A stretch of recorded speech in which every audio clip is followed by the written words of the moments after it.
Live. You're listening to Live with Men, the podcast. Ni episode nyingine ya Men, the podcast. Karibu sana na asante sana kwa kuendelea kutusikiliza.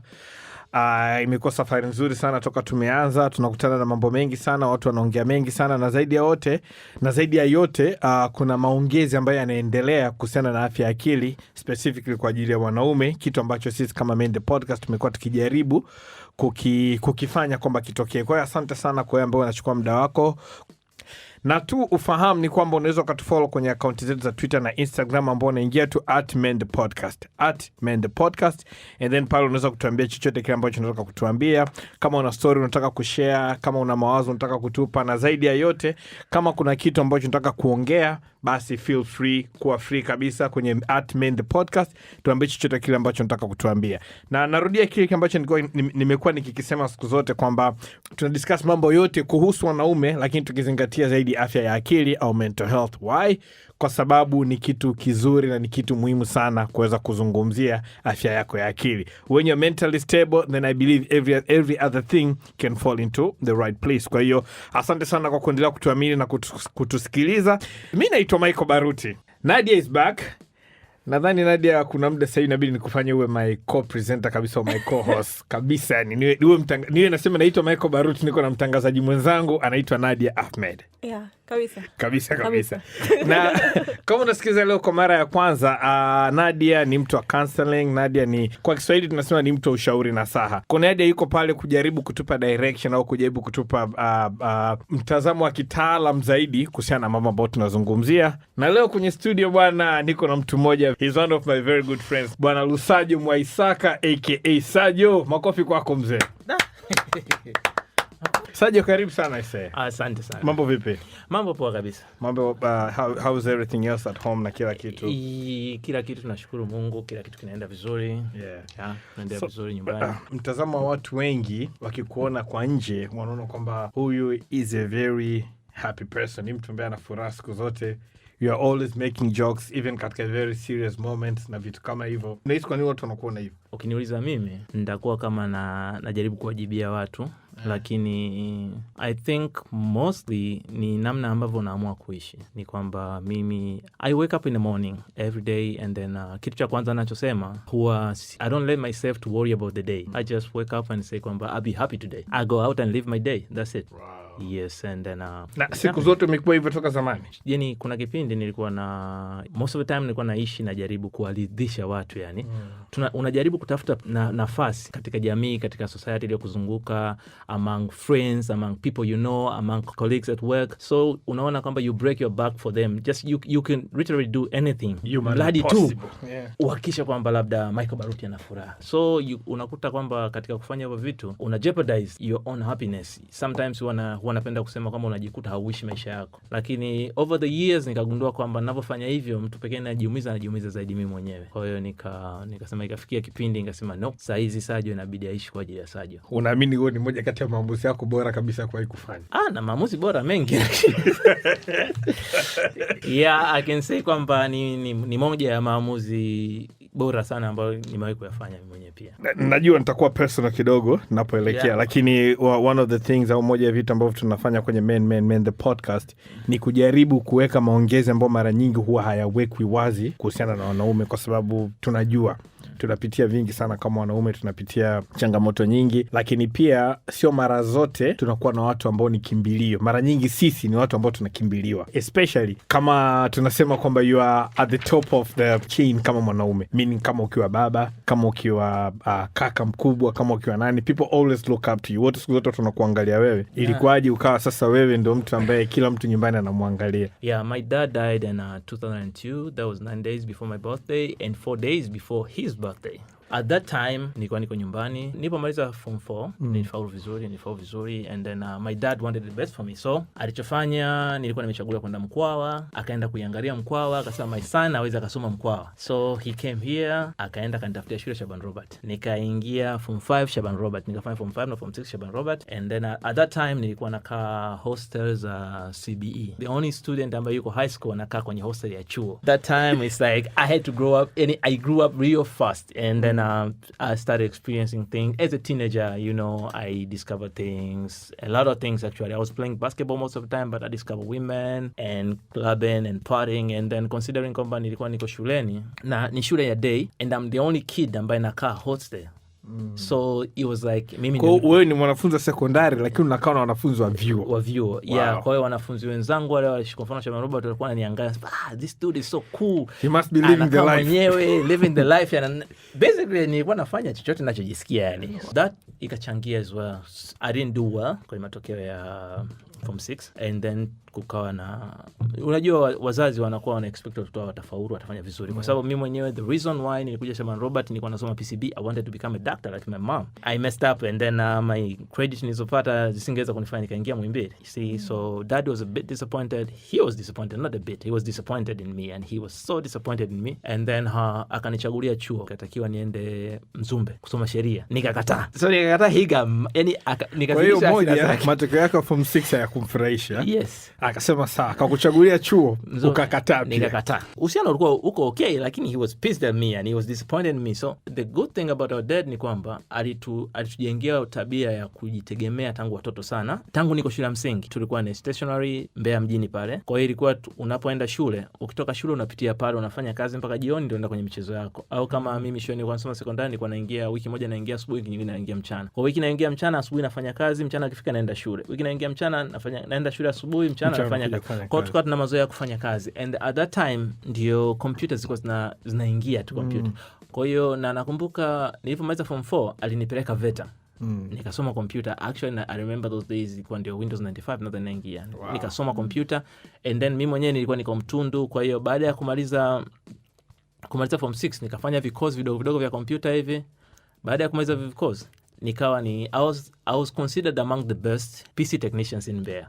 So nilifungua ofisi, nikawa nafanya kazi ya kutengeneza computer. Na I had a lot of deals kwa sababu ulikuwa ukifika Mbeya ukiulizwa fundi wa computer nani, watakuleta kwangu. So I was making money.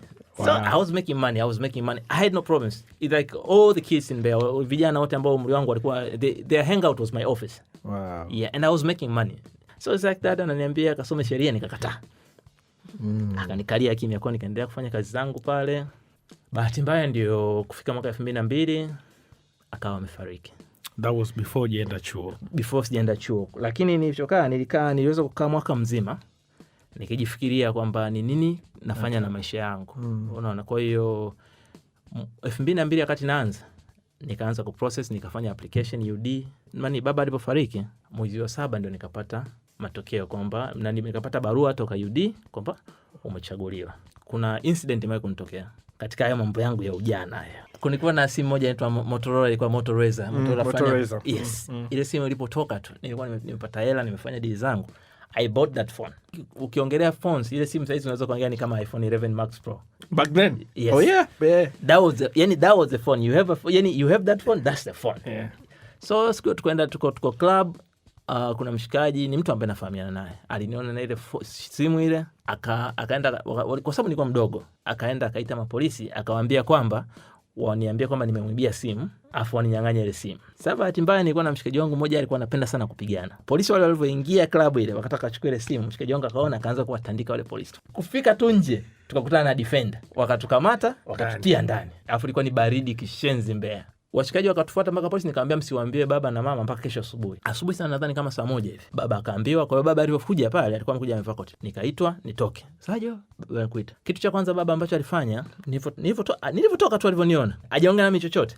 Alivua koti alilovaa, akanivalisha mimi. And then akashughulikia, akanitoa, tukarudi nyumbani. Sasa baada ya yeye kufariki, hivyo vitu vyote vikawa vinanirudia. Nasema sasa hizi nani? Ikitokea incident kama nimeenda vile niko polisi, nani atakuja kunifanyia hivyo? Kubaki na mama peke yake, ndio ikasema kwamba okay, napata hela hapa, I'm supporting mom, wadogo zangu bado wadogo sana hawa. Alafu pia katika kipindi hicho pia alipofariki baba na dada yangu nafuatana naye walipishana mwezi mmoja. Dada mwenyewe hakuumwa kabisa. Then kwamba alikuwa anasema tu kichwa kinamuuma mpaka akafariki. So just like okay, I have to do something ambacho kitakuwa meaningful kwenye life. Kwa hiyo nikasema, tukaongea na mama, nikamwambia kila kitu naacha mimi. Ndio nilikuwa naingiza hela namsaidia, nikamwambia naacha kila kitu.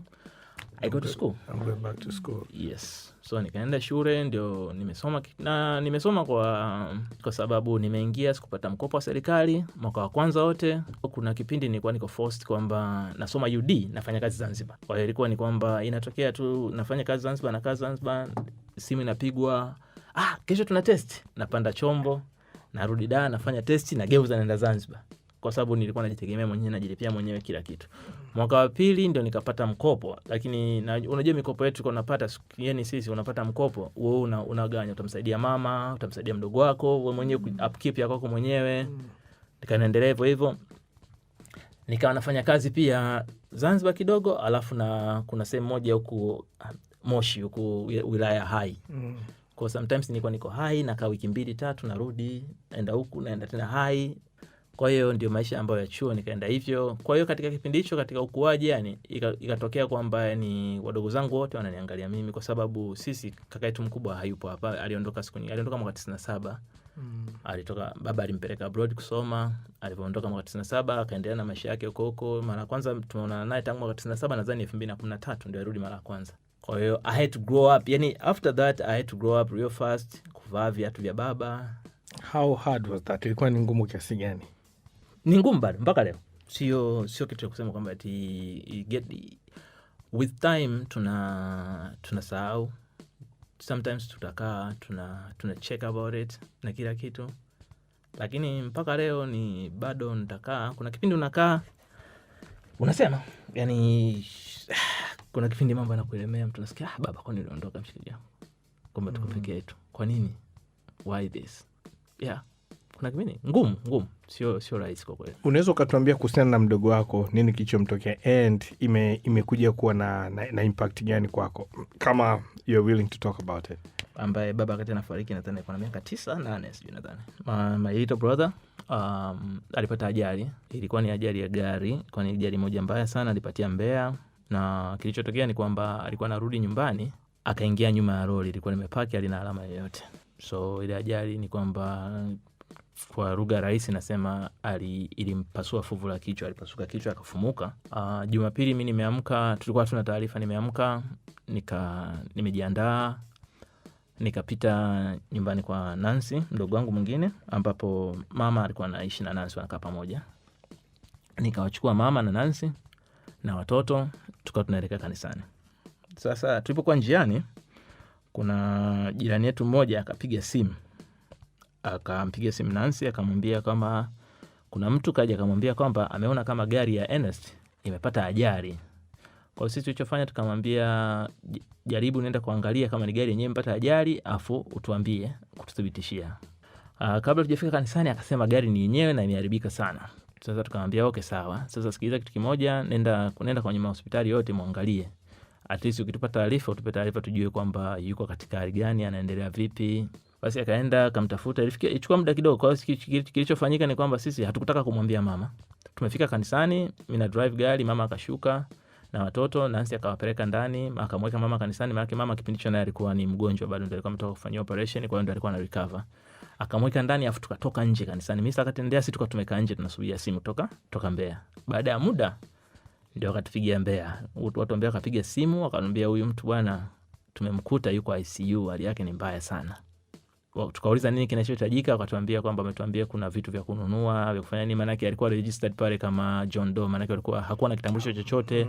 Kwa hiyo wakawa wamemregister kama unknown patient. Kwa hiyo walisema hivyo kwamba wakatambulisha kwamba huyu ni Ernest mtoto wa Mwaisaka, wakawaelekeza vitu vya kununua. Kwa hiyo tulichofanya cha kwanza tukatuma pesa kwa ajili ya vile vitu. Alafu mimi nikakata tiketi ya ndege haraka fast jet, nikawa nimepata ile tiketi yangu. But at that time sasa mama akawa anatoka kanisani. Muda wote mama hamjamwambia chochote? Hajamwambia chochote mama. Tumerudi nyumbani. Sasa tuna utaratibu mmoja, kila Jumapili huwa kama familia tunakaa pamoja tunakula nyumbani kwa Nancy. Kwa hiyo nilipofika pale nikamshusha mama, watoto, and then nikaenda kwangu. Nifika kwangu kule nikachukua tu begi langu dogo, nikaweka nguo 2-3, nikachukua na vitu vingine nilikuwa navihitaji, nikarudi kwa mama pale. Nikamwambia mama nimefika pale, nikamwangalia mama. Tulichofanya mama, simu yake tukaizima, tukaweka kwenye airplane mode. Kwa sababu tulikuwa tunaogopa ndugu zake wanaweza kumpigia kumwambia mtoto amepata ajali. Mimi nikamwambia mama tu nakuja sasa hivi. Haya, nikatoka na Nancy na Meshak. Meshak ni mume wa Nancy. Yeah. Tukaondoka moja kwa moja hapo, tukaenda airport, wakaniacha wenyewe, wakarudi nyumbani. Mimi ndio nikaondoka kwenda Mbeya. Nakumbuka nimetua airport Mbeya saa 11 jioni. Kuna mtu alikuja kunichukua, nikaenda hospitali, nikaenda kumuona, kamwangalia kwamba ni kweli alikuwa, yani kwa mtu ambaye umemwangalia tangu anazaliwa mpaka umri anakuwa mtu mzima, mtu ambaye amekuwa mikononi mwako, kumwangalia yuko katika hali ile ilikuwa ngumu kidogo, yani kuweza kuamini kama ni yeye, kwa sababu kitu pekee ambacho kilifanya nimtambue ilikuwa ni miguu, kucha za miguu yake jinsi ilivyo, lakini alikuwa amevimba, ameharibika. Yani huwezi kumtambua kama unaweza kusema kama ni mdogo wako, lakini kwa sababu tunafahamiana vizuri na birthmarks tunazo, kuna birthmark ambazo tunazo sisi watoto wa Mwaisaka wote tunazo, kamwangalia kaambia ndio mwenyewe. And how was that for you? Mama mdogo wako yuko vile? It was just like me. Unajua tumezoea kuangalia kwenye movie, unakuta mtu labda yuko kwenye ICU, unasikia milio zile beeps zile unazisikia. So literally kukaa masaa 24 unasikia tu zile beeps zile, yani unakaa, kwa mfano kuna kipindi alikuwa dirishani. Kwa hiyo ICU huwezi kaingia. Kwa hiyo kinachofanyika ni kwamba niko nje ya ICU muda wote nimesimama. Kwa hiyo unaenda nasikilizia ile milio pale. Unakaa dirishani pale unasikilizia ile milio ti ti ti ti, hapo unawaza, yani kuna ile kwenye movie unajua kwamba kuna mlio mmoja ule flat. Unasikia, yani unaomba Mungu tu usisikie ile flat ile kama ambavyo tumezoea kusikia kwenye movie na vitu vingine. Na by the all the time mama tayari alikuwa ameshajua sasa. Sasa hapo sasa Jumatatu hiyo sasa. Nadhani mama alipokuwa amekaa na Nancy ikawa yani kama situation kama iko really tense, kwa sababu mama kana analalamika simu yake hawezi kapiga, hawezi katuma message, alafu mama mdoto simu yake kwenye airplane mode. Yes. Alafu hajui mimi niko wapi, mimi niko sipokee simu zake. Kwa hiyo Nancy kabidi amwambie asubuhi, and mama was really strong. Mama alimwambia Nancy, alimwambia mama asubuhi, Nancy akanipigia simu akaniambia nimemwambia mama. Nikamwambia sawa. Sasa kipindi hicho niko peke yangu kule. Nancy wenyewe ameniuliza, naambia ameamka. Yani kauli ya kwanza nimefika tu kule, nikaongea na Nancy, nikaongea na Mpoke kitu mkubwa. Akaniuliza vipi, nikamwambia ameamka, yuko fresh, kanitambua, anaongea, ndio nilichoambia. Lakini dogo alikuwa hanafahamu yote. Kwa hiyo ile asubuhi na yenyewe wakanipigia, wakaniuliza hivyo. Baada ya hapo mama baada ya Nancy kumwambia mama kanipigia simu. Hii Jumatatu hiyo sasa. Vipi mdogo wako yukoje? Nikamwambia anaendelea vizuri.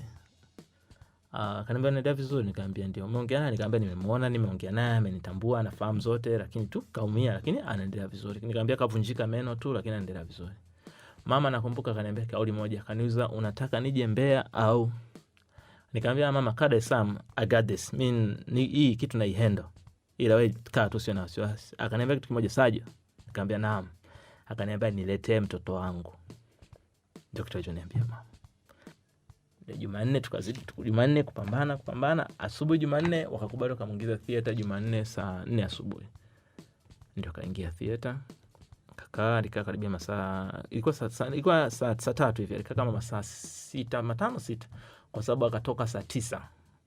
Alivyotoka saa 9 ndio tukapigia simu, kwa sababu kipindi hicho wakati tunaorganize usafiri wa ndege huko, Nancy akaenda tukaorganize pamoja na ndugu wengine, akachukua ndege, akalipia pale ndege, kwa ndege kwa on standby na tusubiri tuambie. Kwa hiyo alipotoka tu theater nikawapigia simu kwamba we are ready. Kwa ndege ilitokea Zanzibar, ikatoka Zanzibar ikaja mpaka Mbeya kama saa 11 hivi, tukamchukua. Nilikuwa mimi, kazini yangu mmoja, daktari mmoja na rubani na nesi mmoja. Ndio tumeondoka Mbeya saa 11, tunakuja Muhimbili sasa. Kwa hiyo ndio baada ya hapo tumefika Muhimbili, the journey began. Then I met you guys. Nakumbuka mlikuwa mnatusubiri pale. Ndio safari ya kumtibu ikaanza. Na kwa sababu naangalia hivi, kwanza I'll tell you this honestly, wewe ni mmoja kati ya watu yani katika watu mashujaa zaidi nao wajua. Nasema in real life, kiachana na Superman na Batman, lakini watu ambao in real life they're really really brave, wewe ni mmoja wapo. So what mimi ambacho kabla sijamwambia Nadia azungumzie kidogo kwenye hili kitu ambacho nataka kufahamu, mzee alifariki, then you had to step up na kwa kaka, kwa baba nyumbani na vitu, kumwangalia mama, uangalia wadogo zako, and then dada akafariki with span ndani ya mwezi. Dada alipofariki actually alituachia mtoto wa miaka 4 mdogo. Kwa hiyo tulikuwa na mtoto mwingine mdogo tena. alifariki ameacha mtoto wa miaka 4 mdogo. Yeah, ambaye sasa hizi yuko chuo, yuko FM hapo chuo mwaka wa kwanza na ingia mwaka wa pili. Yeah. And then next one, and my take is mara nyingi yakitokea you always have to step up. Wewe kama Sajo. Yeah. You are the go-to person. So, and ambacho nataka to discuss leo hapa. Where do you go to? Wewe. Kwa sababu nakumbuka juzi nimekutumia text kaambia Michael kwamba nimechoka vibaya mno. Yeah. And we always have these talks mimi na wewe. Yeah. Ndio nataka kujua kwamba ni who is your go-to person, because kama watu wanakuangalia hivi you cannot turn around na kurudi kwao kuambia jamani, oh you can, but this wanaume tunavyofikiria ni kwamba kama wewe ni baba, kama wewe ni mume, kama wewe ni kaka, ambao watu wanakuangalia mara nyingi unaona kwamba I cannot go back na kuja kuambia watu jamani nimeshindwa au hapa niko vibaya au hapa nimeshindwa. Who is your go-to person through all this thing? Yeah, that itself has been a journey. It's been a journey, and kwa sababu ni kwamba ni ngumu sana kwa watu kukuelewa. Wewe ukiwa kama wewe hivi ukaenda ukajaribu kwa mtu kamwambia kuna kitu hiki na hiki na hiki na hiki na hiki, kwa sababu over the years I've learned ni kwamba most people they will listen to you so that they can have those, they will listen to you so that they can have things to talk about with other people, because it's like you might have this circle but the person that you think wako kwenye your inner circle ana seko yake nyingine. Kwa hiyo na kwenye hiyo seko yake nyingine kuna watu ambao hawako kwa kinachotokea ni kwamba unaweza kumwambia mtu kitu uka open up to them and then wakatoka wakaenda sehemu nyingine akakiongelea, and before you know it like your things are all over the place. Kwa hiyo everybody Dar es Salaam anajua. Yes. Yeah. And then huwa unajua kuna kitu fulani naweza nikaa na kitu hata kama ni kizuri nikaje ni confidence labda kwa Nadia nikakwambia hivi kuna kitu fulani hivi na hivi nimefanya hivi na hivi hata kama ni kizuri, it's a good thing.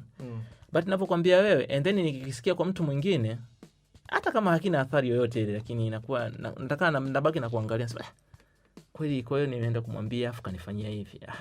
Inakuwa it doesn't sit well. So nilipokuwa nimeanza mimi katika haya mambo yote kuyafanya, kwa sababu Nancy alikuwa mdogo ambaye ndio tunafuatana naye, Ernest naye alikuwa mdogo, and mama ni kwamba always unaweza unapomwambia vitu anasikiliza, lakini anakuwa anaumia sana kwamba kwa nini watoto wangu wako wanapitia haya mambo haya, hawastahili kupitia haya mambo haya. Kwa hiyo initially nilikuwa kuna watu ambao marafiki unakaa unaongea nao, lakini nikawa disappointed pia. Unakuta marafiki unaongea nao alafu unatoka hapo before you know it is all over the place na kila kitu, au mwingine anakuwa kwamba anakupitia, yani anakuwa si mnahitaji yenyewe, lakini kwamba mtu, kwa sababu mimi ninapokuambia kitu ninapohitaji msaada kutoka kwako sihitaji unipiti, yani unahitaji sympathy. Yeah, exactly. That's the word, sympathy. Sihitaji sympathy kwamba yani kwamba hivi na hivi na hivi, hapana. Nahitaji kwamba nimekwambia, sometimes nakwambia unahitaji kuongea for the sake of kuongea. Nikajikuta kuna kipindi nikawa sina marafiki, yani na marafiki ndio, na marafiki nao wengi, lakini huna rafiki ambaye you go and open up to them like sikiliza kuna hii 1 2 3 4 kuna hivi vitu napambana navyo, unaona. Nimekaa hivyo kwamba kila kitu nikawa ninacho mwenyewe, lakini over the years kuna watu ambao nimekuwa nao muda mrefu, wewe mwenyewe ni mmoja wapo. Kuna mtu kama Salim, unaona, Papa Mchor. Yes, Salim ni mtu ambaye yani yeah, he's your guy, I know. Kwa sababu ni mtu ambaye yani nikilia atalia, nikicheka atacheka. Unaona, na ni mtu ambaye na uhakika naweza ngampigia simu hata saa 10 usiku hata saa ngapi nitamwambia Salim. Yes. Mtu wa kwanza kumpigia baada ya kuconfirm kwamba ni yeye nikapata ajali alikuwa ni Salim. Unaona. Kwa hiyo kuna mtu kama Salim ambaye naongea naye ananisikiliza, ni mtu ambaye ananifahamu in and out. Hamna kitu ambacho naweza kumficha kuhusiana na mimi. Lakini yeye mwenyewe ana struggle zake. Yeah. Kwa hiyo you cannot like being always abandoning thing kwa mtu mmoja tu over and over again. Kwa hiyo kuna vitu unakuta unaweza kumwambia lakini bado vinakuwa make sense. I'm a good Christian, I'm a devoted Christian, nimelelewa Mkristo. Kaamua kwamba muda mwingi niwe na spending wa kanisani. Kwa hiyo kuna kwa sababu kwanza watu wa kanisani walikuwa very supportive baada ya Enes kupata ajali, na kuna kitu kimoja kanisani kwetu tunaita connect group. Connect group ni kama nyinyi mnavyoita jumuiya. Yes, mnakuwa mnapanga kwamba watu wa eneo fulani wanakutana siku fulani, mnakaa mnaongea, mta discuss issues nini na vitu kama hivyo, na kama mtu ana matatizo mnasaidiana. More than once imetokea labda mna worship mtu you break down, yani kwamba it's too much, kwamba unakuta kitu kama kimekukaba hapa, yani kimekukaba, yani uweze kufanya kitu, yani sometimes unakaa unaamka mbele uoni, yani mbele giza, it's totally dark, yani hujui mbele kutaendaje, yani. So you go to church, you pray, and then I broke down more than once. Kadri muda ulivyozidi nikana jifind kwamba nazidi kuwa touch na kanisa. Kwa hiyo nikasema kuna vitu vya kufanya, kwamba hata kwa mfano kutokana na hii ajali ya NS iliyotokea, kuna clients niliwapoteza wengi tu kwenye kazi. Ya kwa sababu ulikuwa hauna muda wa kulinda clients, muda mwingi uko na nini. Yes, kuna friends ambao tumeachana, unaona, yani kuna vitu vingi ambavyo vimetokea ambavyo sidhani kama sihitaji kuviongelea. Kwa hiyo kitu kikubwa ambacho nadhani nimefanikiwa zaidi na zaidi ni kwamba baada ya kuona kwamba mambo yanazidi kuwa magumu, kwamba yani mambo hayaendi, nilibadilisha namna ambayo naishi na familia yangu, na kuwafanya wadogo zangu wawe marafiki zangu. So your family became your friends. Yes. Kwa hiyo saa hizi imefikia kipindi kwamba naweza nikana matatizo, hata matatizo yakiwa makubwa kiasi gani, the first person I go talk to ni Nancy. Nitamwambia, siwezi nikamficha kitu. Naambia, yani Nancy ni kwamba ni mtu ambaye saa hizi anajua almost everything about me. Kuna vitu ajua of course. Lakini yani nikiwa kuna kitu kimenikwamisha, niko katika a bad place, mtu wa kwanza kuongea naye ni Nancy. Naambia Nancy, ni kuna hiki. Do you feel kwamba wewe kama mwanaume, wewe kama kiongozi katika familia, ili kuchukua muda gani kuweza kukaa na kusema ngoja nigeuke niifanye familia yangu wawe rafiki zangu? Kwa sababu inarudi kwenye swali nilokuuliza mwanzo kwamba wewe ni mtu ambaye siku zote umekuwa ukikuangalia kama mtu ambaye unaweza kuja na solutions, na kama mtu ambaye uko unaangalia watu. Sasa nao umegeuka, unaenda na wewe tena kuyapeleka kwa mdogo wako, ili how did that make you feel?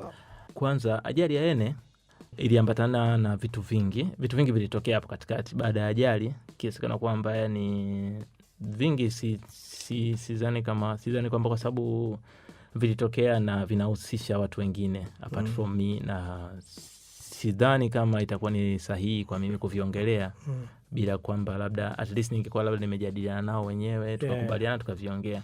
Lakini vilivyotokea ni kwamba sasa kuna kipindi I felt like I'm more alone. Yani I'm all alone, sina msaada kushoto, sina msaada kulia. Ni kwamba yani sina msaada kushoto, kulia, mbele wala nyuma. The only people ambao naamini kwamba wanaweza wakanisaidia is my family. Ndio watu ambao sijataka kuwaingiza katika, kwa sababu wote wananiangalia mimi. Lakini sasa ukiangalia, nikisema nikiwatoa nikiweka pembeni, hakuna msaada wote apart from them. Unaona? So I had to I just figured kwamba siwezi nikawa the man of the house like forever, like kwamba mimi ndio I'm the strong man. And we are weak too. So I went back to them, kwa my family, kwa sababu kuna kipindi unafikia kwamba unaenda kulala unasema yes, sometimes I wish nisiamke tu, yani kila kitu ipitize moja kwa moja, yani. Kwa hiyo it reached the point I say if I go on like this itakuwa mbaya. Kwa hiyo nikasema kitu pekee ni kupeleka kwa familia, nianze kuongea nao. Nadia, Saje ni mmoja tu wa wengi ambao wanapitia hivyo, lakini maybe for him imekuwa ile realization na kusema kwamba ngoja nirudi nyuma, nitafute watu kama familia au nini naweza kurudi nao. Lakini understanding yangu mimi kama mwanaume, lakini kama mtu ambaye pia tunaona mambo, wanaume tulio wengi sana waga tunasema tunajaribu kukomana matatizo yetu mpaka mwisho wenyewe. Na sometimes hata mama tumwambie, unaweza kumwambia mke wako, usimwambie mdogo wako, usimwambie nani, kwa sababu tuna ile hofu kwamba sisi ndio tunatazamwa kwa ajili ya kuja kuleta solution. Sasa kama mimi natazama kuleta solution na shinda kupeleka solution, narudiji kuambia watu kwamba siwezi kuwasaidia, siwezi. Kwa nini walio wengi, wanaume tulio wengi tunapenda kufikiria hivyo, you think? First, I think turudie kwenye hiyo the same, like what we kind of touch all over. Maana when we talk about masculinity, tunaongelea kuhusu culture na traditions na tumelelewa like how wanaume wamelelewa, how wanawake wamelelewa. So most of the time, as in your case, Saj, everyone's looking up to you. Wewe ndo the man of the family, basically. Yeah. It becomes very hard kuangalia kwa watu ambayo wanakutegemea wewe to see them as people who can actually support you. Because at that point, unaangalia as these are people nahitaji kuwa support. So when you are struggling, when you are going through things, they're not the first person that pops into your mind saying, kwamba, I can go to them, wanisaidie, wanisupport. So I think one of the reasons ambayo as men hamuangalii your dependents or your wife or your siblings or people who you traditionally wendo unawa support as a support system because of that fact in itself. Muda mwingine tunaamua kwamba mimi siwezi kwenda kuwaambia watafanya nini. Wao wenyewe wananiangalia mimi ili nitatue haya matatizo. You know? Or at the end of the day, if I go and offload kwao, itabidi nirudi tena niabebe mwenyewe because I am their support. And that's more or less why I think most men don't go to their families or don't go to people that they're looking after for help. And it's only in situations kama Sajo alojikuta, it's like, okay, now hamna mtu yote. Kila mtu nilokuwa najua mimi anaweza kunisupport na mimi, hamna. Like, all over, looking left, right, center, hamna mtu, niko peke yangu. And the only people that nawaona hapa sasa hivi are the ones that I'm supporting. You know, at that point, you are kind of forced to see, okay, wana uwezo wa kunisaidia. Can we at this point support one another? But at that point, Sajo was forced to look at the people he's supporting as a support system as well. And I don't know if you did it consciously or unconsciously that made that decision kwamba, you know what, enough is enough. Na mi nahitaji someone to be there for me also. Sajo, unadhani kuna kipindi ulikuwa kwenye depression? Maybe if you can define depression, I'll tell you if I was or not. That would be up to Nadia. Well, prolonged period of very low moods. So depression is basically low moods. So like sonona in Kiswahili, depression. Sonona, yeah. Now, over that time there's different symptoms. Kuna lack of appetite, kuna kulala inakuwa shida, kuna yani kuwa na furaha is a big problem in itself. Yeah. The predominant mood ni huzuni at that point. Yes, I think I was, and imeenda kwa kipindi kirefu. And then kuna kipindi nikawa, kwa sababu I couldn't sleep na kila kitu, kwa hiyo nikasema solution ya kwanza nikawa kufanya mazoezi. I was going to the gym, I get home, I'm tired, I sleep.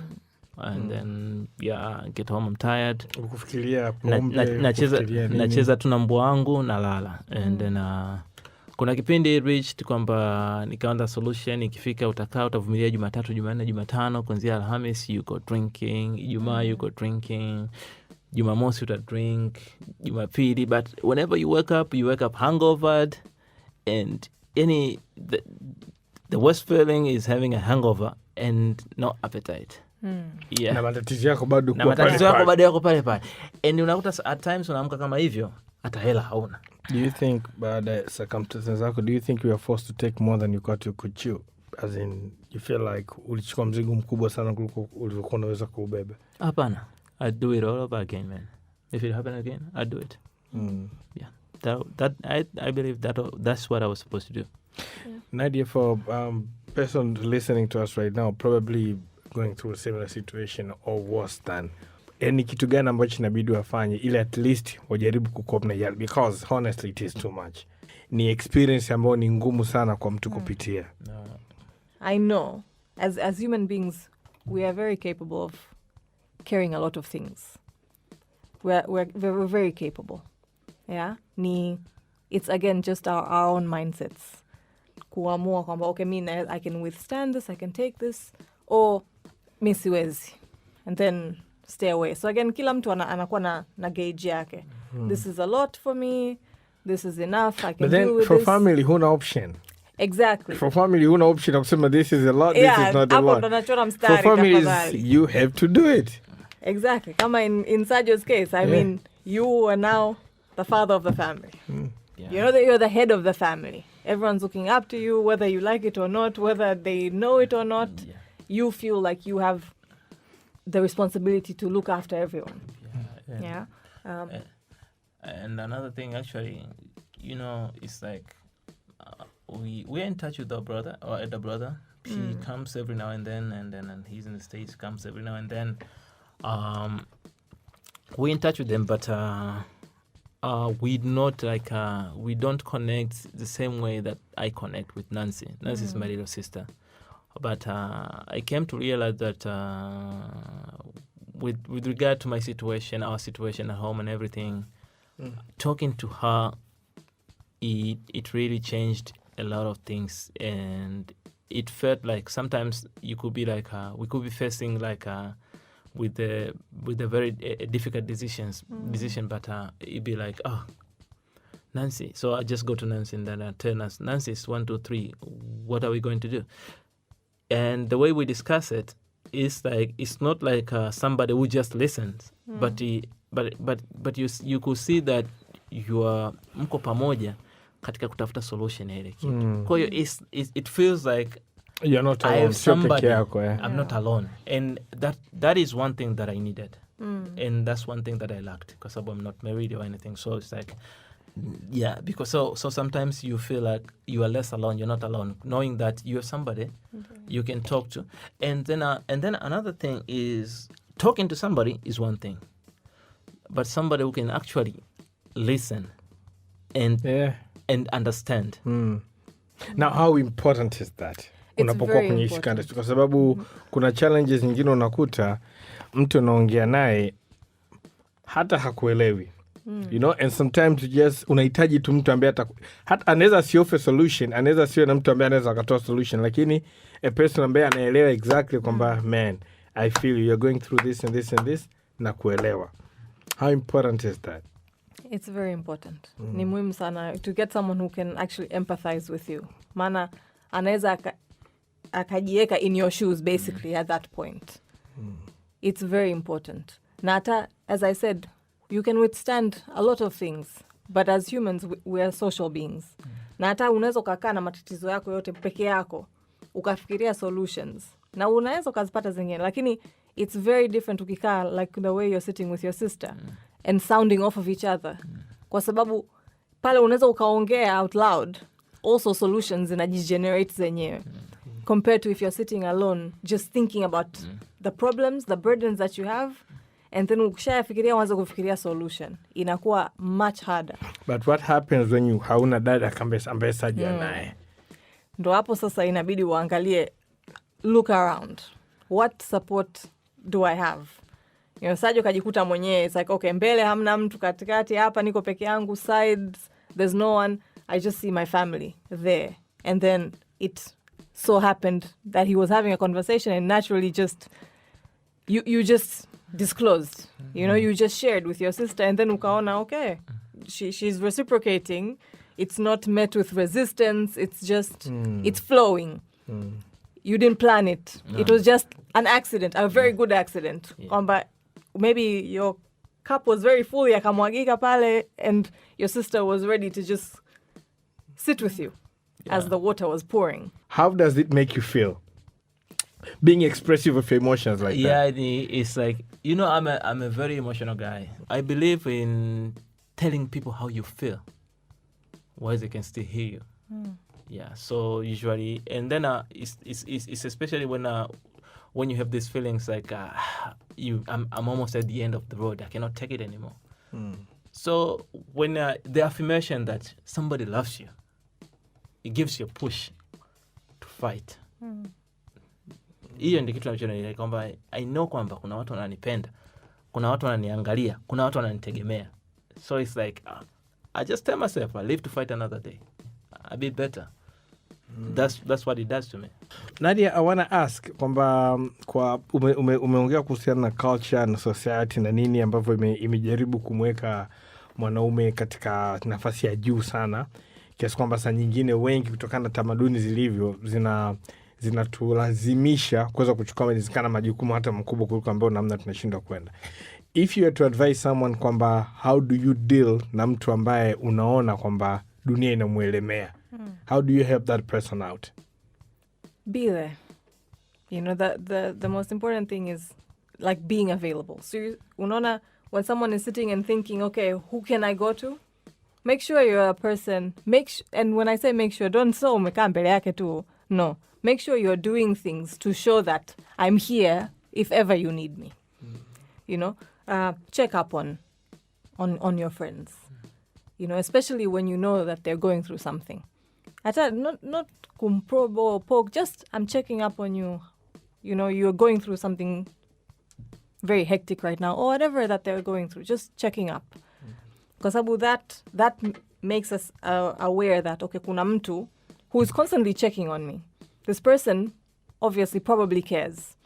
And as Sajo did before, he spoke to people, and then akaona, oh, what I told this person, imefika kwa mtu mwingine.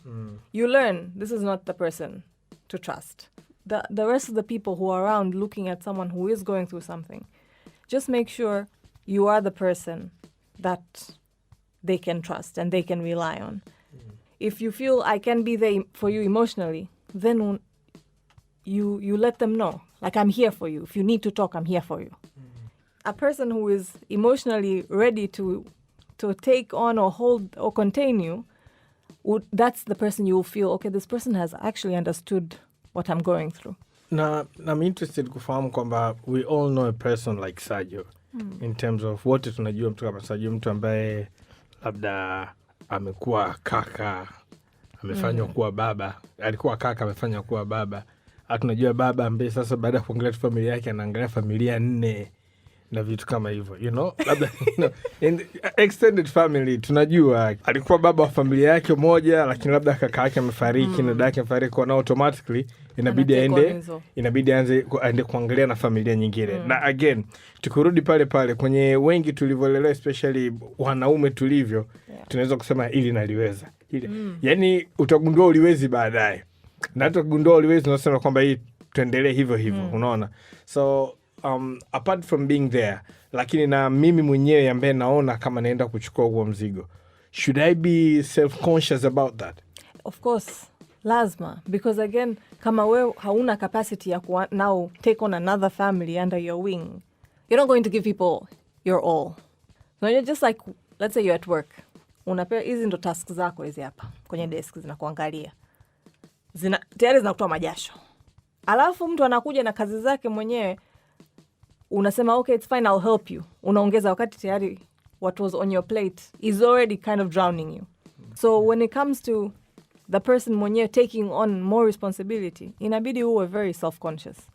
You know, very self-aware, not self-conscious, very self-aware. So, Sajo, because Peter, you've been talking for too long. Okay. Yeah, as we are winding up, nataka kujua, you being an African man ambaye umelelewa kabisa Tanzania na umekulia hapa Tanzania na vitu kama hivyo, do you think personally yes, Sajo. However, Sajo, you being an African man ambaye umelelewa na umekulia hapa na vitu kama hivyo, do you think sisi jamii yetu ya Kitanzania kwamba inatuweka juu sana, saa nyingine inatutoa katika uru binadamu, unatuweka katika sehemu ambayo ni ya kuwa superhumans? Hii jamii yetu, yani jinsi tunavyoenda, tunavyoishi, wanavyotuchukulia, ni kama walivyosema, ndio kwamba wanatuweka juu sana, na sometimes tunakuwa tunafikiria kama sisi ni, sijui nisemaje, for lack of a proper word, niseme sijui tunaona kama miungu watu, yani kwamba we can literally, yani we can just do anything, yani we can do magic na kila kitu na everything will be fine. Lakini in reality we are not. Me, I'm not afraid to admit kwamba I'm weak. But what you see when you look at me, how I talk, how I carry myself is just a cover. I hide my weaknesses so that for somebody ambaye ananifahamu mimi atajua kwamba Sajo is weak. I'm very weak. I'm too emotional. I'm weak. But why is that weakness? I feel like being is emotional. So it's like what I did. And I think toxic masculinity ndio inafanya tuone kwamba tuwe weak. Yes. So what I did is that kuna na hii nadhani ndio tatizo moja ambalo kubwa sana utanikasaisha kama nakosea. Wanaume wengi tunalo ni kwamba kwa sababu jamii imetuweka kwamba sisi kama ni miungu watu kwamba we can literally do anything. Na sisi ndio tumejijaza kwamba tunaamini hivyo. Kwa hiyo tunachotokea ni kwamba huwa tunaishi based na jamii inavyotu perceive. Hatu take time kujiangalia mwenyewe. Uko wewe udhaifu wako uko wapi? Na namna gani unafanyia kazi udhaifu wako ili uwe mtu bora zaidi. Na mimi ndio it took time but I did that. Kwa hiyo najijua kabisa udhaifu wangu uko wapi na namna gani naweza nika overcome huo udhaifu na yani like you said my weakness I turn my weakness into my strength. That's what I did. Is weakness really that bad? No, it's not. If you acknowledge it. Yes, because what is weakness is for you to not know. Haujijui mwenyewe, as you said, haujui what your flaws are, haujui what your shortcomings are, haujui what support you need, and you're just living in the perception of others. Like people think I am very strong, so I'm going to pretend to be very strong. That is weakness to me. Kwa sababu you're living your life. You're basically not living your life. You're living an image of your life. It's so much easier. It's tougher in the long run, but in the moment, it's easier to just prescribe to traditions and culture and say, yeah, I'm a man, I can deal with everything. Meanwhile, Numa, your whole back is open and your spine wants to collapse. You know? That is weakness. Strength is to say, you see, I'm wounded. I need to take time for myself. Or this is me. This is me.